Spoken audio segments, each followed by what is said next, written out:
어제 28일 이재명 민주당 당대표가 대장동 사건으로 또 검찰에 2차 소환되어서 조사를 12시간 넘게 받고 나왔습니다.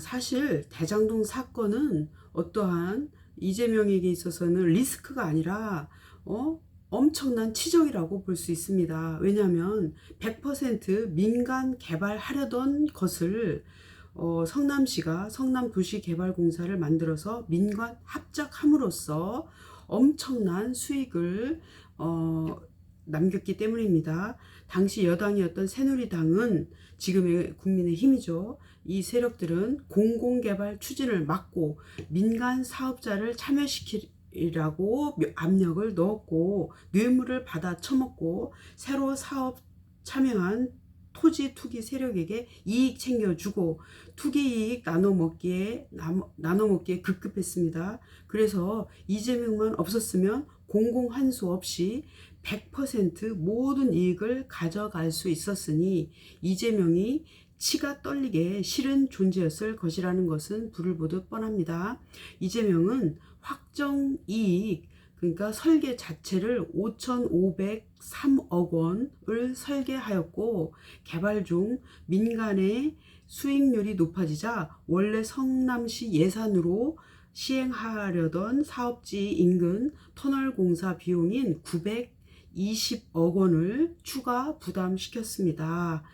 자, 이렇게 확정이익을 사전에 빼도 박도 못하게 확정함으로써 김만배 일당에게 이재명은 난놈이다, 공산당 같은 놈이다 란 욕을 듣기도 하였습니다.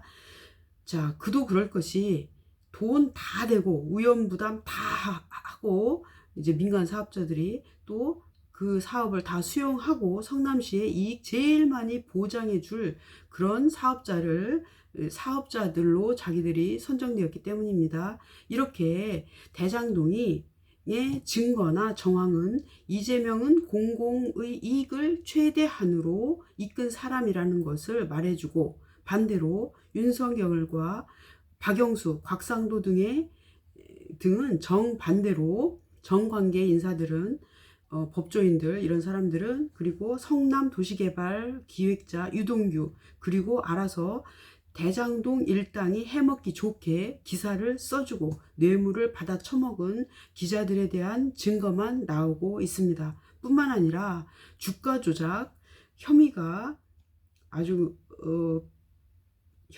법정에 공판 검사들에 의해서 드러나고 있는 김건희에 대해서는 조사 한번 제대로 못하면서 죄 없는, 오히려 정의롭고 청렴하기만 한 이재명만 소환해 조사하고 왜곡된 여론조사로 민심까지 왜곡시키려 하는 것을 보고, 제가 2007년, 그러니까 JMS 정명석 총재가 중국의 공안에 체포되어 조사를 받던 그런 시기에 쓴 제 글이 이제 생각나서 이제 동영상을 이렇게 찍게 되었습니다.